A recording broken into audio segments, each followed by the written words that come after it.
Chapter 2. Shadows and Secrets. The mahogany double doors of the Carter estate close behind Bella, with a resonant thud that seems to seal her fate. Her grandmother's words still echo in her ears, each syllable weighted with generations of expectation. 3 hours of Olivia Carter's lesson has left Bella mentally exhausted, her temples throbbing with the beginnings of a tension headache. Remember who you are. Olivia had insisted, her aristocratic features hardened by decades of protecting the family fortune. The Carter legacy cannot survive without proper stewardship, Isabella. Your father built upon what his father created, and now you must prepare to do the same. Bella stands momentarily on the mansion's grand portico, inhaling the crisp evening air to clear her head. The estate's manicured gardens stretch before her, illuminated by strategically placed landscape lighting that costs more each month to maintain than her apartment's entire rent. The contrast between this world and the one she's created for herself couldn't be more stark. Miss Carter, The family driver appears at her elbow. shall I take you home now? She nods, grateful that at least Henry doesn't address her as Ms. Isabella, or worse, the young mistress, as some of the older staff still do. The sleek black sedan waits at the bottom of the marble steps, its engine purring almost imperceptibly. As she slides into the back seat, Bella notices her reflection in the window. Her grandmother's intensive refresher course on corporate responsibility has transformed her relaxed demeanour back into the rigid posture of the heiress she was raised to be. "The apartment, please, Henry," She says, then adds, "Drop me 2 blocks away." Of course, Miss Carter. His eyes meet hers briefly in the rearview mirror, understanding but not judging. Henry has been driving her since she was a teenager. He knows all about her double life. As the car glides through the exclusive neighborhood's gates, Bella retrieves her phone and sends a text to Maxwell Reed, her personal financial advisor, one of the few people who knows both versions of her life. After Grandmother's lecture, we need to move forward with contingency plan B. Meeting tomorrow? The response comes almost immediately. My office, 10 a.m. I'll have the paperwork ready. Bella leans back against the butter-soft leather seat, closing her eyes momentarily. Her grandmother's warnings about threats to the Carter Empire weren't entirely unexpected. There have been rumors of a hostile takeover attempt for months, but the intensity of Olivia's concern was unsettling. Something bigger is happening, something that specifically requires Bella's involvement rather than just her uncle's expertise. We're approaching Westlake Avenue, Miss Carter. Henry announces, interrupting her thoughts. "Perfect. You can let me out at the coffee shop on the corner." The sedan stops discreetly and Bella emerges, instantly transforming her body language. Her shoulders relax slightly, her stride shortens, and the almost imperceptible hauteur that comes with being a Carter heir melts away.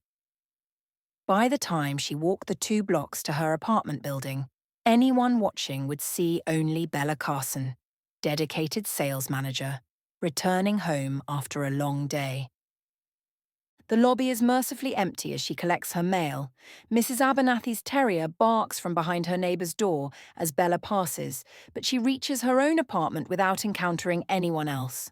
Inside, she kicks off her heels with a sigh of relief and heads straight for her laptop.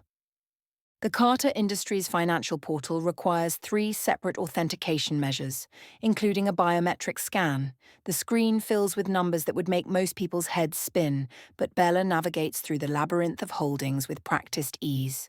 For all her resistance to taking over the company, she can't deny her natural aptitude for financial strategy. "Grandmother wasn't exaggerating." She murmurs to herself, noting the unusual movement in several of their Asian subsidiaries. Someone is indeed making strategic plays against Carter assets. With decisive keystrokes, Bella initiates a series of transfers, moving substantial funds into various protected accounts.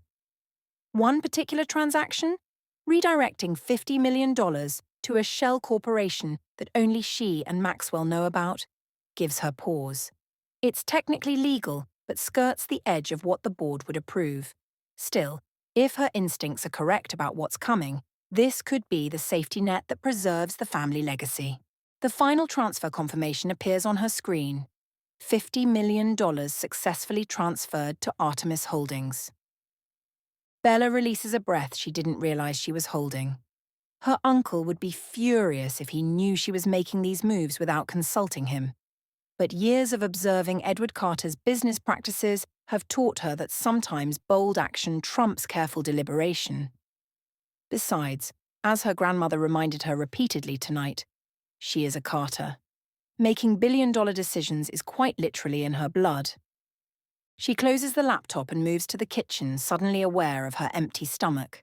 The refrigerator offers little inspiration, a half-empty container of Greek yogurt, some wilting lettuce, and a bottle of champagne she's been saving for a special occasion. Before she can decide between ordering takeout or making do with what she has, the sound of a key turning in the lock freezes her in place. Nathan.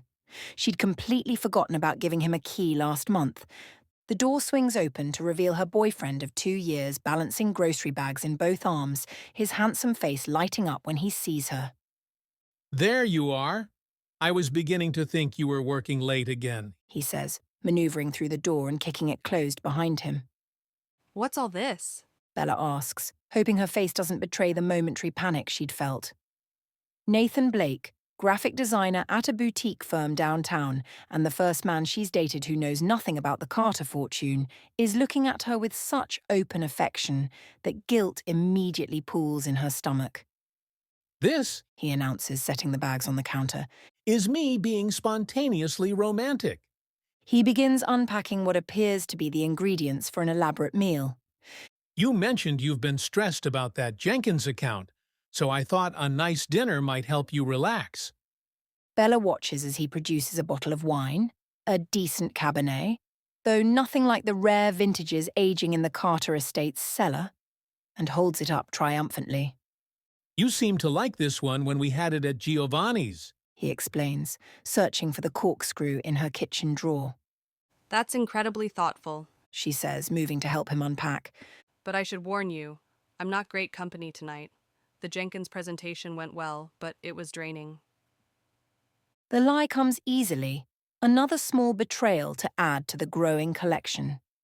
She hates keeping Nathan in the dark, but what choice does she have? How do you tell someone that you're not just financially comfortable but wealthy enough to buy small countries? How do you explain that the modest apartment he's standing in is an elaborate deception? All the more reason for good food and better company. Nathan says, leaning in to kiss her softly. You work too hard, Bella.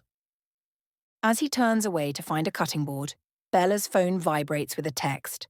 She glances down to see Maxwell's message. Transfer complete. We need to discuss implications for Eastridge merger. She quickly silences the phone and tucks it into her pocket, watching Nathan begin to chop vegetables with obvious enthusiasm. He's talking about his day, something about a difficult client, and a last-minute change to a logo design, completely unaware that the woman he's cooking for has just moved $50 million with a few clicks. Wine? Nathan offers, holding out a glass. Bella takes it, forcing a smile to mask the weight of her double life pressing down on her shoulders. Perfect timing. She says, taking a larger sip than she normally would. I could definitely use this tonight. Chapter 3. Quiet Investments. The next morning. The morning light streams through the half-drawn blinds, casting golden stripes across the rumpled bedsheets. Bella watches Nathan as he sleeps, his features relaxed in a way they never are when he's awake. Always planning, always striving. His dark hair falls across his forehead, and she resists the urge to brush it back, not wanting to wake him just yet. These quiet moments are precious to her, when she can simply be, without pretense or performance. No Carter empire to worry about, no secrets to maintain. Just Bella and Nathan, two ordinary people starting their day together. The illusion shatters when her phone vibrates on the nightstand. Maxwell's name flashes on the screen, no doubt calling about yesterday's financial maneuvers. She silences it quickly and slips out of bed, careful not to disturb Nathan. The hardwood floor is cool beneath her bare feet as she pads to the bathroom, closing the door before returning Maxwell's call. I have exactly 3 minutes. She whispers into the phone. The transfers are complete, Maxwell confirms, his voice efficient and clipped as always. but there's been movement from the Montgomery board that you should know about. Bella's attention sharpens. Montgomery Industries? What kind of movement? They're liquidating some of their creative assets. Word is they're consolidating their design department, possibly outsourcing to smaller firms. She processes this information quickly, mind racing with implications. Send me the details. I'll be in your office at 2 instead of 10. After ending the call, Bella stands motionless for a moment, staring at her reflection in the bathroom mirror. The woman looking back at her seems caught between worlds. Her silk pajamas a subtle reminder of the wealth she pretends not to have, while the modest bathroom with its outdated fixtures reinforces the life she's chosen to live. When she emerges, Nathan is sitting up in bed, scrolling through his phone with an intensity that suggests important news. His usual easy smile is replaced by a focused expression she recognizes from when he's deeply immersed in a design project. Morning. She offers, climbing back into bed beside him. You're looking serious for this early hour. Nathan looks up and suddenly his entire face transforms, eyes brightening with barely contained excitement. Bella, you won't believe what just happened. He turns his phone toward her, showing an email with Montgomery Industries' distinctive logo in the header. They want a meeting. Montgomery actually wants to meet with me. Bella feigns surprise, though Maxwell's call has already prepared her for this news. Montgomery Industries? Nathan, that's incredible. The enthusiasm in her voice isn't entirely manufactured. She genuinely is proud of him, even if she has more insight into the situation than she can admit. It came out of nowhere. Nathan continues, running a hand through his sleep-tousled hair. I submitted some spec work to their open call for freelancers last month, but honestly, I never expected to hear back. They're practically design royalty. Bella bites her lip at the irony of his phrasing. If Montgomery is design royalty, what would he think of the Carter financial empire? But she pushes the thought aside, focusing instead on Nathan's moment. Tell me everything. She says, settling against the headboard. When's the meeting? What exactly are they looking for? Nathan jumps out of bed, too energized to remain still. He paces the small bedroom, gesturing animatedly. Next Tuesday at their downtown headquarters. The email says they're looking to establish relationships with independent designers for ongoing contract work. Bella, do you know what this could mean? She watches him move around the room, his excitement almost palpable. Nathan had started his design business 3 years ago, leaving a secure position at an established agency to pursue his vision of more meaningful, intentional design work. The path hasn't been easy. She's witnessed his late nights, rejected proposals, and the constant hustle for new clients. This opportunity with Montgomery could indeed be transformative. It could mean consistent work, She offers. financial stability. More than that. He counters, sitting on the edge of the bed and taking her hands in his. His eyes are alight with possibility. It's validation. Montgomery doesn't work with just anyone. Their client roster includes half the Fortune 500. If I can get a foot in that door... He breaks off, shaking his head as if the potential is too overwhelming to articulate. You deserve this. Bella says softly, meaning it completely. Your work is exceptional, Nathan. They'd be lucky to have you. He kisses her quickly, then bounds toward the closet. I need to update my portfolio presentation. The current one is good, but for Montgomery? He pulls out shirts, examining and discarding them rapidly. I need to showcase more corporate work. Emphasize my experience with larger brands. Bella watches him, her expression thoughtful. What about your equipment? Didn't you mention wanting to upgrade your design software recently? Nathan pauses, a slight shadow crossing his features. Ideally, yes. The latest creative suite would make a difference, and my laptop is barely hanging on. He shrugs, returning to his clothing selection. But that's a problem for after I land this contract. One step at a time. This is a familiar pattern. Nathan's ambition frequently outpacing his financial resources. Not for the first time, Bella wishes she could simply write him a check, eliminate these practical obstacles that hinder his talent. But that would require explanations she's not prepared to give, I should get going. she says, glancing at the clock. Big presentation this morning. Another small lie to add to the growing collection. As she showers and dresses for her meeting with Maxwell, Bella listens to Nathan on the phone in the other room, his voice animated as he presumably shares his news with a colleague. His excitement is infectious, his ambition admirable. In many ways, Nathan reminds her of her father in his early days, before the weight of the Carter legacy transformed him into the cold strategist he was before his death. She sighs, feeling the weight of her parents' demise slowly settling in. I'm heading out. She calls, gathering her purse and keys. Good luck with the portfolio updates. We should celebrate tonight. Nathan emerges from the bedroom, now dressed in his standard work attire of dark jeans and a crisp button-down. He crosses to her and wraps her in an embrace that catches her slightly off guard with its intensity. Thank you. He says against her hair. She pulls back, confused. For what? For believing in me. His expression is earnest, vulnerable in a way that makes her chest tighten with guilt. Even when this all seemed like a pipe dream, you never once suggested I go back to agency work. Because I know what it's like to want to build something that's truly your own, she thinks, but doesn't say. Instead, she kisses him lightly and slips out the door, the wheels already turning in her mind.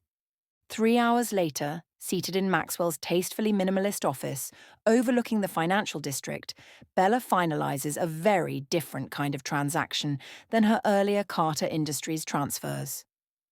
You're certain about this?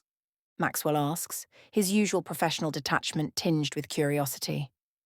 It's an unusual investment for someone in your position. I'm certain.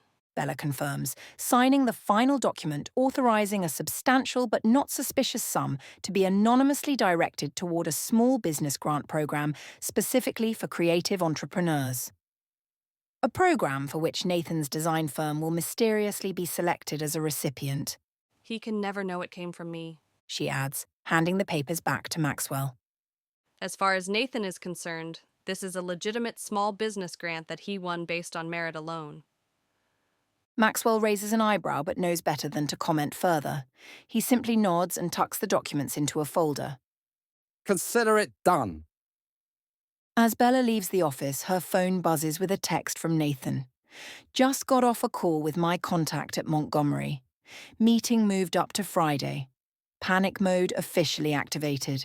She smiles, typing back a message of encouragement while knowing that by Thursday, an email will arrive in Nathan's inbox announcing his selection for a grant that will cover exactly the equipment upgrades he needs before his Montgomery meeting. The timing will seem coincidental, the grant legitimate in every verifiable way. It's manipulation, she acknowledges to herself as she steps into the elevator. A benevolent deception, but a deception nonetheless.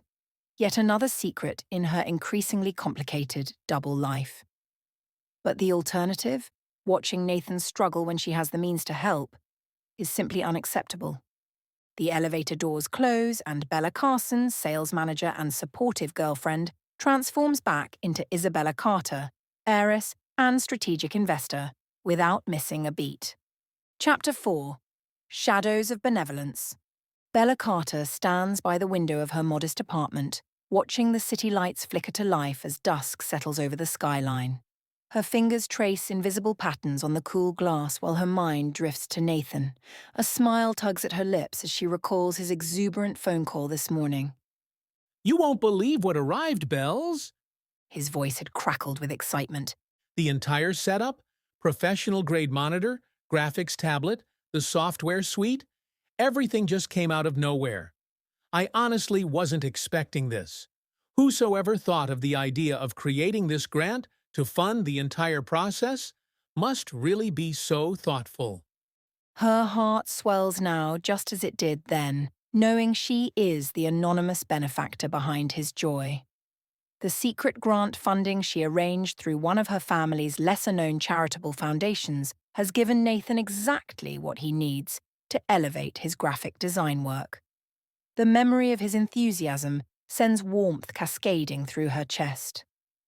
It's like someone actually read my application and understood exactly what I needed. He had marveled. Not just the basic package, but the professional setup I've been dreaming about for years. Bella hugs herself tightly, savoring the second-hand happiness while ignoring the twinge of guilt that accompanies it. This is the paradox of her existence now, finding ways to help without revealing who she truly is. Miss Carson, Her assistant's voice interrupts her thoughts through the intercom. the Montgomery Industries Board meeting minutes you requested have been delivered. Thank you, Elise. Please bring them in. The door opens and Elise enters with a sealed manila envelope.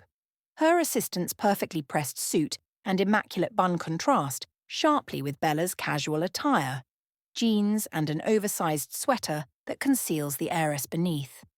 Will there be anything else? Elise asks, placing the envelope on Bella's glass coffee table. No, that's all for tonight. You can head home. Bella offers a grateful smile. And Elise?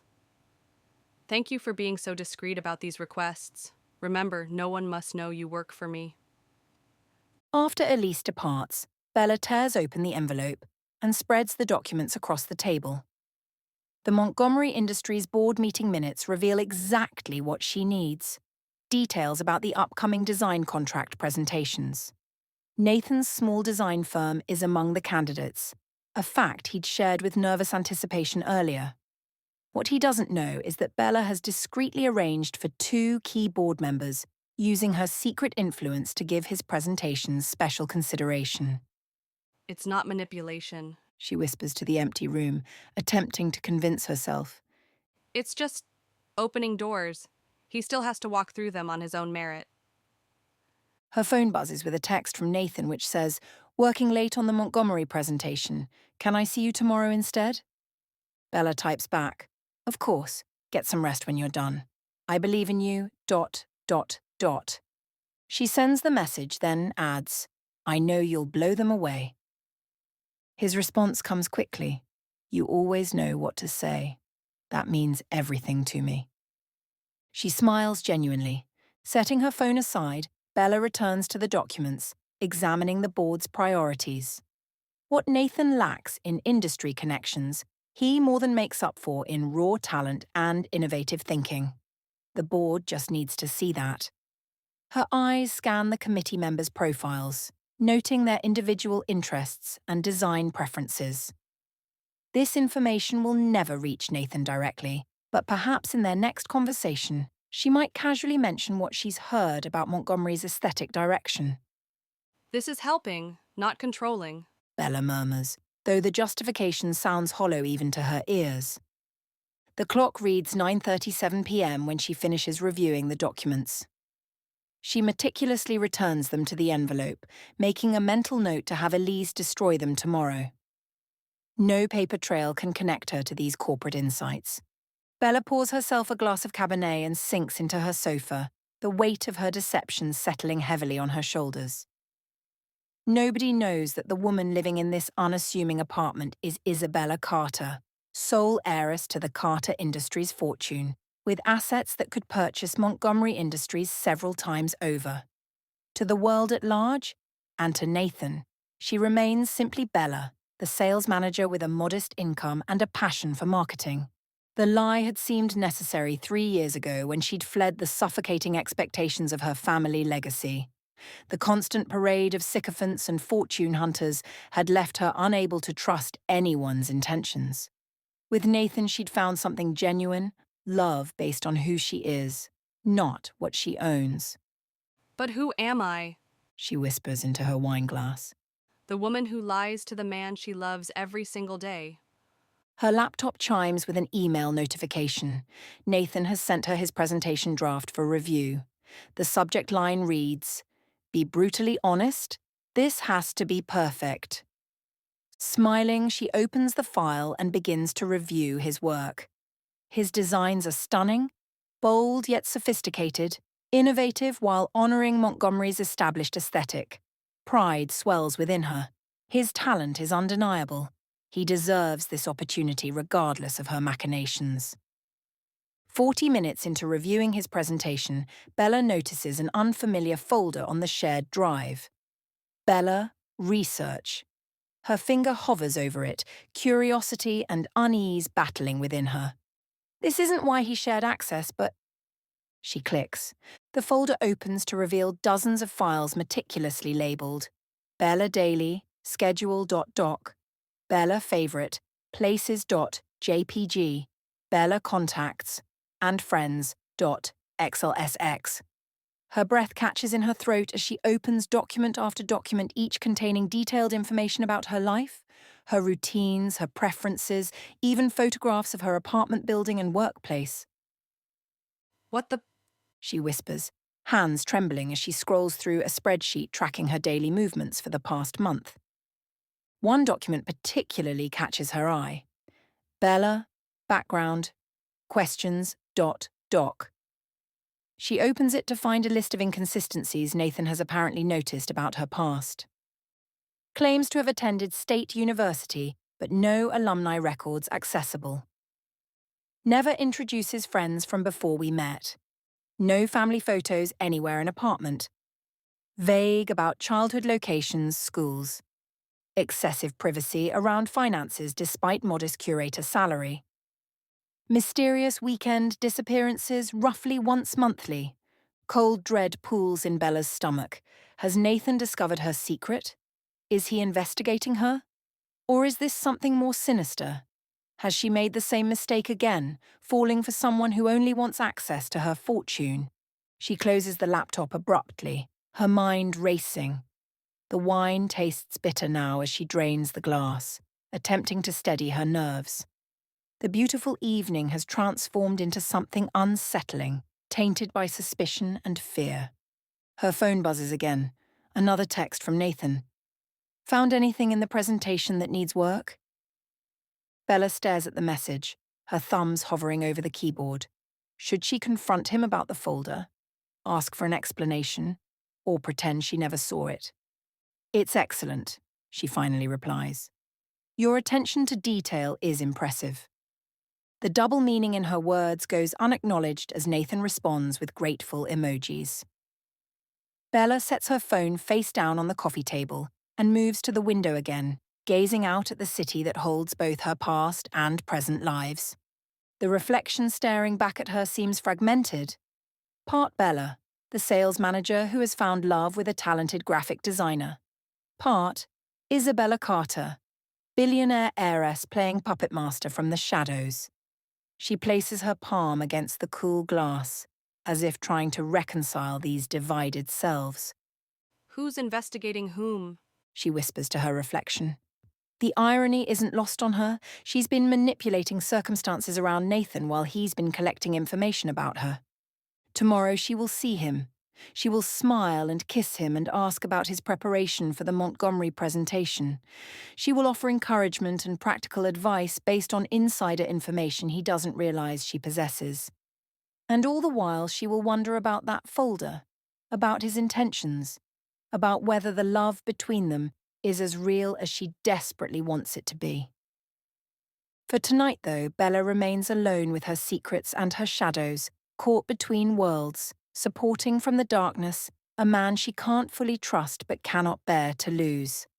Chapter 5. Designs and Desires. Morning light filters through the half-drawn blinds of Bella's apartment, casting golden stripes across the hardwood floor. She paces nervously, her stockinged feet silent against the polished surface.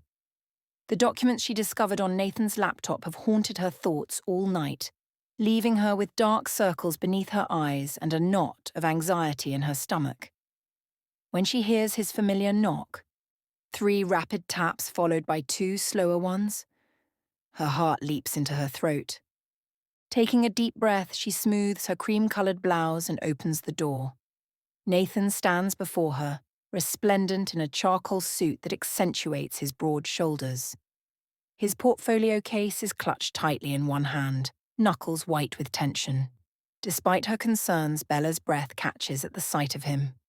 You look incredible. She says, stepping aside to let him enter. Montgomery Industries won't know what hit them. Nathan's smile doesn't quite reach his eyes. Thanks, but I'm so nervous I might be sick. The Montgomery account would change everything for my business. He sets his portfolio on the coffee table and loosens his burgundy tie slightly. I've been up since 4, reviewing every slide. Bella's gaze flicks toward her laptop, still sitting where she left it after discovering his folder of research about her. The anxiety that has been building since last night finally spills over. Nathan, She begins, her voice carefully controlled. I need to ask you something. He looks up from adjusting his cufflinks. What is it? You sound serious. Bella crosses to the sofa and sits, patting the space beside her. When he joins her, she turns to face him directly. Last night, when you shared your presentation file with me, I saw another folder. She swallows hard. One called Bella Research. Nathan's expression freezes for a heartbeat before transforming into a sheepish grin. Oh, God. He groans, running a hand through his meticulously styled hair. You weren't supposed to see that. What exactly wasn't I supposed to see? Bella presses, studying his face for any sign of deception. Detailed tracking of my schedule, lists of questions about my background. It felt invasive. To her surprise, Nathan's expression softens and he actually chuckles. Bella, sweetheart, you're making it sound sinister. He takes her hands in his, thumbs stroking her knuckles. I'm not some stalker or private investigator. I was just trying to learn your routines. Confusion furrows her brow. My routines? Why would you need to? Because I've been planning something. He interrupts, his eyes twinkling with mischief. Something that requires knowing exactly where you'll be and when. Something that would be ruined if I asked you directly. Relief begins to trickle through Bella's tension, though caution remains. What are you talking about? Nathan shifts closer, his knee brushing against hers. I've been planning a series of surprises for our anniversary next month. The folder was my organizational system. His smile widens. I wanted to create special moments that would intersect with your normal day. Flowers delivered to your favorite lunch spot, a musician playing your favorite song as you walk through the park after work. That's thoughtful. Bella says slowly, wanting to believe him. But what about the document with all those questions about my past, my university records? A shadow crosses Nathan's face. That's a bit more complicated. I know you're private about your past, Bella, and I respect that. But sometimes I feel like there's this whole part of you I don't know. He squeezes her hands gently. I wasn't investigating you. I was just trying to understand what topics to avoid, what might make you uncomfortable. Guilt mingles with the remnants of suspicion in Bella's chest. If only he knew how accurate his observations were. How carefully she has constructed this facade, this partial version of herself that she presents to him. You could have just asked me. She says softly. Nathan raises an eyebrow. Would you have answered honestly? When she doesn't immediately respond, he nods. That's what I thought. Look, we all have parts of ourselves we're not ready to share. I just want you to know that whenever you're ready to tell me about those missing pieces, I'm here. His words pierce her carefully constructed defenses. Tears prick at the corners of her eyes. I'm sorry for doubting you. She whispers. Finding that folder just scared me. Hey, Nathan says, reaching up to cup her cheek. no more secrets between us, okay? At least, not the sneaky kind. If you need privacy about certain things, that's fine. Just tell me it's off limits, and I'll respect that. Bella nods, ignoring the irony that she's agreeing to no more secrets while harboring the biggest one of all. Deal. Nathan's expression shifts suddenly to one of mock outrage. Wait a minute. How did you even find that folder? Were you snooping through my files, Ms. Carson? His teasing tone breaks the tension, and Bella feels the knot in her stomach begin to unravel. You shared the drive with me, remember? For the presentation review? Ah, hoisted by my own petard. He laughs, pulling her closer. Lesson learned. Create better folder hierarchies. Relief washes over Bella in a warm wave. So you're not a secret agent investigating me? The only secret I have is how completely in love with you I am. Nathan murmurs, his voice dropping to a husky whisper. Every day, a little more than the day before.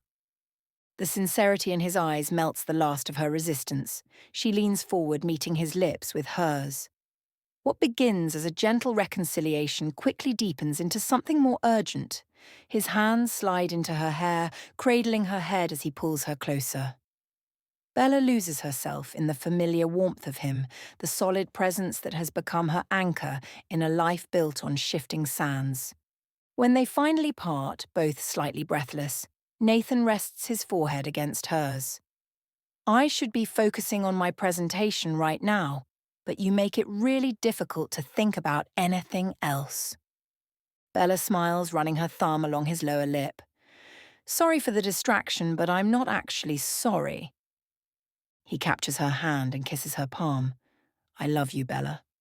Whatever parts of yourself you're ready to share, and whatever parts you need to keep private, I love all of you. The words, so genuine and unguarded, slice through her with equal parts joy and remorse. If only he knew who she really was, would he still look at her with such open adoration? I love you too. She replies, meaning it with every fibre of her being. She glances at the clock on the wall and reluctantly pulls away. But now, Mr. Blake, you have a meeting to prepare for. Reality crashes back over Nathan's features. He jumps to his feet, straightening his tie with nervous fingers. Oh, God, the Montgomery meeting. I'm going to be sick. Bella stands, gently batting his hands away to fix his tie herself. You're going to be amazing. She assures him, smoothing the fabric against his chest. Your designs are innovative, your presentation is flawless, and that suit makes you look like you belong on the cover of GQ. What if they ask something I haven't prepared for? Panic edges into his voice. What if old man Montgomery hates modern design concepts? What if... Bella presses a finger to his lips. Stop. Breathe. She waits until he follows her instruction, inhaling deeply. You know your work better than anyone. You're passionate, prepared, and talented. That will shine through. Nathan nods, visibly centering himself. You're right. I can do this. You absolutely can. She affirms, retrieving his portfolio from the coffee table and pressing it into his hands. And while you're dazzling the Montgomery board, I'll be here preparing the most spectacular celebration dinner you've ever seen. A genuine smile breaks across his face. Celebrating a bit prematurely, aren't we? Bella taps his chest confidently. I believe in speaking things into existence. Tonight, we celebrate your new partnership with Montgomery Industries. Nathan pulls her into a tight embrace. What did I do to deserve you? She buries her face against his shoulder, inhaling the subtle notes of his cologne. Just be yourself. That's always been enough.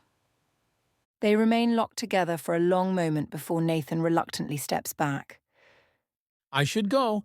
Don't want to be late and make a bad first impression. Text me when you're done. Bella asks, walking him to the door. He nods, stealing one last quick kiss. The second I'm out of there, keep the champagne cold. Already chilling. She promises with a smile that she hopes conceals her lingering unease. After Nathan departs, Bella spends the afternoon transforming her apartment.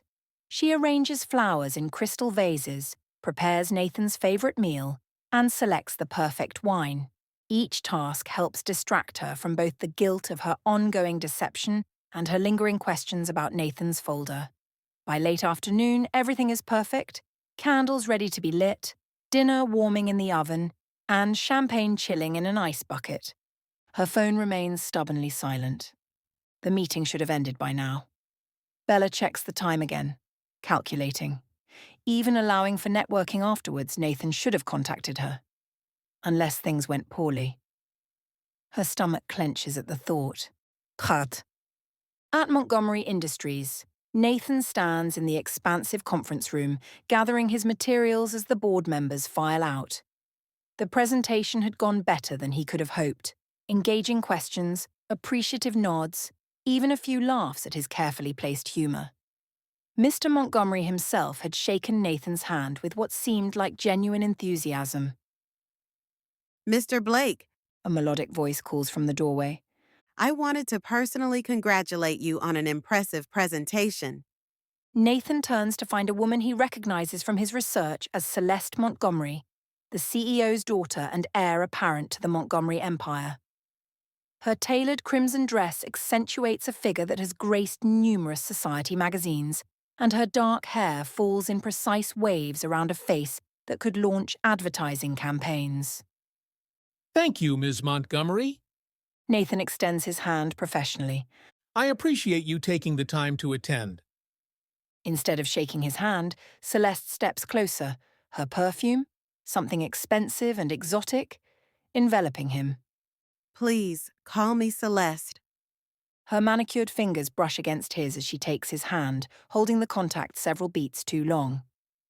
I have a special interest in the rebranding initiative. Oh? Nathan withdraws his hand as naturally as possible.